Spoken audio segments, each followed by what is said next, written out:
It's a major break in one of the most shocking cases we've ever covered.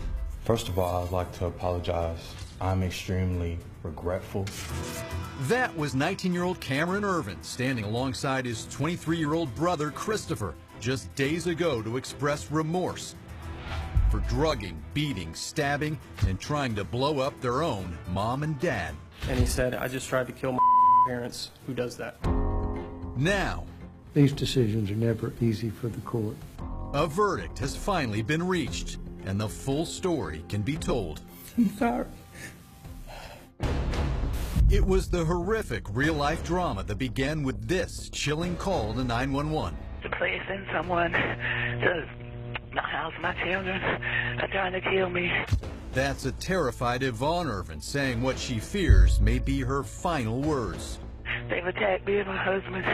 They drugged us with Xanax. They've attacked us, and they're trying to kill us. Christopher, 22 at the time, and Cameron, 17, first tried to incapacitate their parents by drugging their food.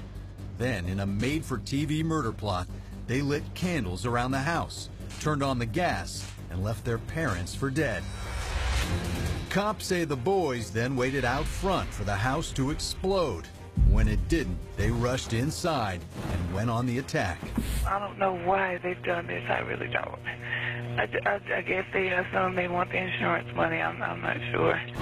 Yvonne managed to escape the brutal assault, running upstairs to the safety of her bedroom, where she called police.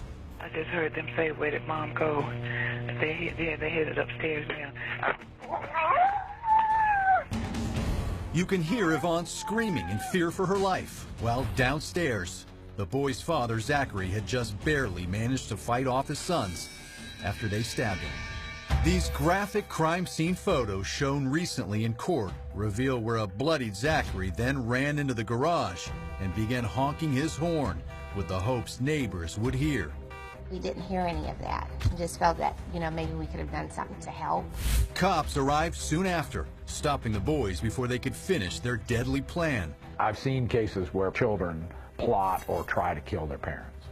I've seen cases where children try and burn down the house that their parents live in. But I've never seen sort of the combination of events that we have here.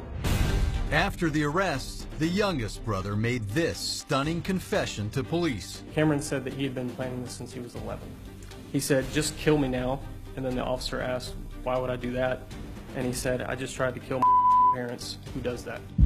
Christopher and Cameron were both charged with aggravated assault and arson as opposed to attempted murder because, unbelievably, in the state of Georgia, aggravated assault, defined as assault with the intent to murder, carries a higher maximum sentence. Though the DA had originally theorized the motive could have been anything from a strict upbringing to life insurance, as Yvonne had speculated on that 911 call. At trial, prosecutors had trouble pinning down an exact reason for the crime, but then they didn't have to. In a surprise to many, both Cameron and Christopher pled guilty to all charges. The state asked for a stiff sentence of 50 years behind bars, but then a surprise plea for leniency from the very people the boys tried to kill. And I don't see myself as a victim. I'm a father first. Both Yvonne and Zachary take the stand to say they forgive their boys and to ask for a reduced sentence of 10 years plus probation. I had no other choice but to forgive them.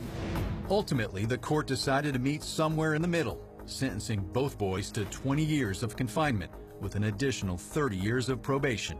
This is a difficult situation all the way around. For the perpetrators, for the victims, it is the emotional last chapter to a story that could have had a much more tragic ending.